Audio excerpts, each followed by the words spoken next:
Hello everybody, welcome back to another video. Today, I am going to be playing every single version of Unadilla that has been created in MX Bikes. And it will surprise you to know that there are actually 8 versions, to the best of my knowledge, over the years. Starting all the way back in 2020 by TFC, all the way through to 2025 by the Aerial Crew. We'll go through each and every one, and I'm going to be ranking them in a modern day scenario. So regardless of nostalgia, regardless of what the quality was back in 2020, for example, it's all going to be judged on current day, current bikes, how it rides and plays, which actually bumps tracks up that I hated in the past up a notch or two nowadays, because where the traction has changed, the bikes just handle the track much better than it did back then. So sit back and enjoy. So to kick us off today, we have the very first Dilla that was ever created for MX Bikes by the Fat Controller. This is Unadilla 2017. However, it was released, I believe, in 2020 as per MXB mods. It might have come out a little bit sooner than that on the forums, but 2020 is when it was put on mods. And this is like the most basic of the basic. This was back in a time where this was like the best of the best when it comes to tracks. And as you see, by current day standards, it's probably one of them tracks that you'd tell your friend to download, for example, if they're just getting into the game. If they get bored of Forest or Club, you'd be like, right, go download Unadilla from TFC. That's a good little transition there. The ruts in modern day, not really deep enough to hold you at all. You do find yourself skating around a lot, even if you're quote-unquote slotted into them ruts. From an aesthetic perspective, whilst it's not the most insanely in-depth in terms of like dirt detail, for example, it still looks fairly pretty. It's a nice green, you know, it's bright, it's easy on the eyes. You've got your on-track, your off-track, and then your grass separating the different layers. You've got fun little lines like that double there. Downside is there's lots of places to cut on this track, so public lobbies can be a bit of a nightmare. It tends to be quite one-lined, as you can see, because there's not really anything to hold you. You're kind of flat tracking for the most part. And then the other negative, which I only really found out whilst recording this video, was where you see the track going from the dark soil on the track to the lighter soil off the side. That lighter soil is actually sand traction, and what has happened in a few places is that sand traction leaks onto the main track itself. So if you hug too far to the left or the right side of the track, maybe you're trying to apex a corner, open it up, you can hit that sand traction and it can mess you up. But for the very first Unadilla, not too shabby at all. I would probably rate this, let's say, a D. I don't think anything deserves to be at the very bottom. Next up, 2 years later, the 2022 ARL replica season created by Stone Rider. I'm going to be honest, this one is actually so much better than I ever remember. I played some of the other 2022 tracks, because there's tracks like Budds Creek, for example, that are on the MXB ranked servers from the 2022 season, and this one is actually really good, even up to modern day standards. There's a couple of different ruts in each corner. You can see there's a good amount of roughness all over the place. Even back then, I think Stoney added a bunch of noise to the track, and what I mean by that is even on what would normally be flat straights, there is just a tiny bit of chop, so you can feel the bike moving around. And this season was so fun, but I was battling with McChicken for red plate in NA before I had to miss around, and then I just gave up the rest of the year. But it was really good going back and playing this. Now, the tyres back then, I think this was beta 17 when it was really slippery, so it was actually really skatey back then. So bring it forwards to modern day bikes and traction, the bike seems to handle the roughness and the depth of the ruts a lot better. I love sections like this where you can go inside roller and check up, or you can go around the outside and try and double up the hill. This is one of my preferred layouts of Dilla, I would say. I much prefer hitting the double up that hill rather than kind of sending it as a single and then riding up the rest of it. Screw you. A little bit techie at the bottom of the hill in this version, but overall really solid work. Visually, even to modern day standards, I think this holds up really well. There's a good amount of saturation and contrast as well, so you got your bright spots, your dark spots. I'm getting all tongue twisted. On track, off track, grass all looks good. 3D grass looking decent as well off the side. We've got all the archways for the aerial stuff as well. We've got the bridge that is a staple of Unadilla as well. So really solid track here. And I'll be honest, we're starting off quite hot. I'm going to put this in the B category. Now, we are staying in 2022, however, only just. December 31st of 2022, just before the new year ticked over, TFC revamped all of his tracks that he'd made. He'd done a full 12-round pack of AMA tracks, and these tracks were very much catered to newer players of the game. There was nothing too difficult about them at all, but I will say, going back and playing this now, modern day, again with how the bike's tyres hook up on the side traction, things of that nature, it was really, really enjoyable, I'll be completely honest.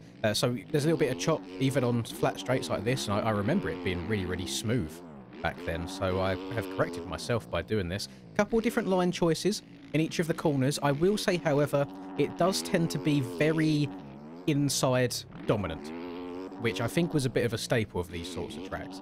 But I do remember public lobbies loved these things. Everybody would be playing them. I think they're probably some of the most played paid tracks on this game ever. Now, from a visual perspective, it's not quite to the standard of the aerial tracks were. However, it is definitely an improvement upon his 2020 release of the first Unadilla that we saw. So I think by default that's going to move it up a notch. It doesn't have that good double up the hill like I like, but I can't take away too much from that. It's the year the track was, it's a replica. I do think from a public lobby perspective this could still be enjoyed quite a lot by the community. I do think it's been forgotten about a little bit, so maybe this will reignite people's enjoyment. The traction issues from the first one that he made with the sand spilling onto the track is not existent here. I don't think there's even any sand traction anywhere. But the off-track looks a little bit better as well. You can see he's got like the dirt paths, and it just feels more immersive. It does feel like a truer replica than his very first one. So if I had to rank this one amongst the other two that we've just seen, I would put this in the C category, because it's definitely better than the D of the first one, but not quite as good as the aerial version, which was a B. So C for this one. May of 2023 rolls around, and very highly regarded track creator Mr. Kecks releases his version of Unadilla. Now, I am probably going to get absolutely crucified in the comments for what I'm about to say. I personally do not enjoy this track, which is crazy, because I enjoy so many of Kecks' other ones, like E Street, I like his Fox Raceway, I like his Redbud, I like his... There's just so many. So it did shock me to remember that I wasn't the biggest fan of this, and it's hard to explain why. Visually, not terrible at all. I would put it on par with the TFC one that we just had. However, the actual height map, the ruts feel a little bit like smushed, so it's either a really flat inside that doesn't hold you, or a wide open outside, so the balancing is quite off to me. It's very largely scaled as well, and you know I prefer my smaller tracks. However, this track comes with 3 different skyboxes, so if you play it on clear, cloudy or rainy, the track will look completely different, so you do need to give additional marks for that. And also, I don't know if I should take this into account or not, there is also a Unadilla sand track, which Kecks has included in this, which is its own raceable track, and I think it's off in the direction of where the AMS track is in real life. I don't actually know the full layout of Dilla, so please correct me in the comments if that is wrong. But the sand track part of this, I really, really enjoy it. And I'm a bit torn on whether I include that or not, because it is still technically Dilla, you know? It's all one big facility, let's say, one big area of tracks. So I do think that needs to bump it up as well. So whilst I dislike this main track that you're seeing, I like the sand track. I like the fact that he's gone through the effort of making the 3 different atmospheres for whatever conditions you're playing in. And from a general player perspective, a lot of people really like this, so I can't be too biased in my own opinions. I am going to put this in the C category. However, I'm going to put it below the last one, so a lower C. August of 2023 now. This is the second aerial version of this track. This is, however, the 3rd TFC version of this track, as TFC done the 2023 outdoors tracks. I do remember not liking the tracks in this year in the moment. However, we have all matured as MX Bikes players. The game has changed, the bikes have changed, and is now, I think, a lot more of an enjoyable experience than it used to be. That could be because I'm playing this in testing. I'm not racing against anybody, because it's worth mentioning, whilst previous years' TFC tracks were very inside dominant, this one has the opposite issue of being very outside dominant. You can see me railing the outside of basically every single corner. What that means from a racing perspective is there's not really many places to pass if you're 3rd gear wicked around the outsides everywhere. Good things. This is the best visuals of a TFC outdoors track, I believe. It looks the best out of the three that we've seen so far from him. The grass is grassing, the off-track is off-tracking. You've got all of the things to make it a full-on replica with all the banners. You've got the fences, you've got the SpongeBobs, the stakes, and I even saw a little Lynd's banner there to the left. I completely forgot that existed. But thank you for putting that on the track, even though I wasn't the biggest fan of the 2023 season. I do believe, however, from a single-player perspective, this track rides really, really well. Like, it is fun just to shut your brain off and hit corners wide open every now and then. So there is definitely a place for this. I would probably say, again, this is my own opinion, you're more than welcome in the comments to let me know your thoughts on all of these different rounds. I would actually put this in a high C. Actually, I'd probably put it at the very top of the C. So I do think it's a bit better than Kecks' rendition. I don't think it's quite as good as the 2022 version, however, so I do think C is probably the best place for it, but still a really respectable and has its moments track. August 2024. The 2024 aerial outdoor season, this is the third aerial version of this track. However, this one was not by TFC. This went back to Stone Rider, I believe, and the rest of the aerial crew as well. And I'll be honest, I think we may have peaked in 2024. There's so many different line choices on this track, and it's still fairly fast-paced, don't get me wrong. So the last track was fast, however, this one is fast, and you don't have to take the same line everywhere. It's not like you have to shut your brain off and just rail all the outsides or rail all the insides. You do have to move around and try and find out what ruts work best. However, there is also secondary ruts to kind of back you up if the first one gets too worn away or blown out. So from a racing perspective, I think this is probably top of the list by far. The visuals on this track are really visual. What I mean by that is it's almost like there's an extra saturation added to it, where the greens are really green in, the yellows are really yellow in, and it just looks super, super pretty. The best one that I think we've had so far by a clear mile. There's a really, really good amount of roughness around here, which is kind of my complaint about some of the more modern day tracks, is they have shied away from the roughness. The tracks do tend to be quite a bit easier. So I would love for us on the competitive scene to get back to this kind of type of roughness that you see here. Now, Dilla will always be a little bit one-line in some places just because of the high-speed nature and the layout of it.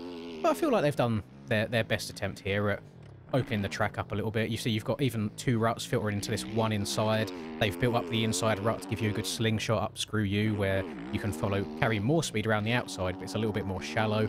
And I think it doesn't matter whether that you race this track in 2024 or if you're racing it today in 2025, really, really good fun. I enjoy it a hell of a lot. And you'll see in a second, as we go under the hole shot arch and then we turn left, there's almost nothing there to turn off of, which is probably my only complaint on this track. This one bit here does make you filter to the outside, but I think that was to avoid any carnage on the opening laps, which is understandable. So I am going to put this in A tier. The first one of the video in A tier. We'll see if anything else can match it, but W 2024. August of 2025, the fourth aerial version of this track. 4 years in a row running almost the same layout of Unadilla. Real life track owners, can we mix things up a little bit, get a bit of a different version going on? But I think 2025 regressed slightly from 2024, and that was a common theme for me across all of the 2025 outdoors tracks. They were a little bit too easy, in my opinion. They toned down the roughness quite a lot to make them more appealing to the general player rather than being for a race series. The visuals, while still very, very impressive, what I said about the last track was it felt like there was an extra level of saturation that made all the colours pop. This one almost feels a little bit more toned down, so the off-the-track grass, for example, not popping quite as much as some of the others, which probably looks better from a realism perspective. But I am playing a video game as well. I do want things to look really nice and be appealing to me as I'm playing, so I do need to mark it slightly below 2024 on the visuals. And the actual track and racing it itself, to me, is also slightly below 2024.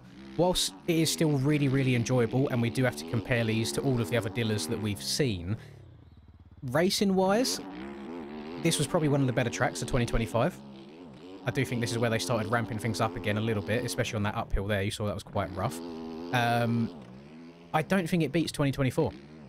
It definitely beats all of the other versions of this track that we've had. I'm just not sure if I want to place it in a low A or a really high B. I think I'm going to put it in a high B. I don't think it quite reaches into that A category yet, purely because it's in that 2025 season where the tracks weren't really loved by the racers. Now, from a casual player perspective, you could completely disagree with that. You could absolutely love this track, for example. I'm just giving my own opinions. That's how I feel about these. Let me know if you do have any disagreements with these orders down below.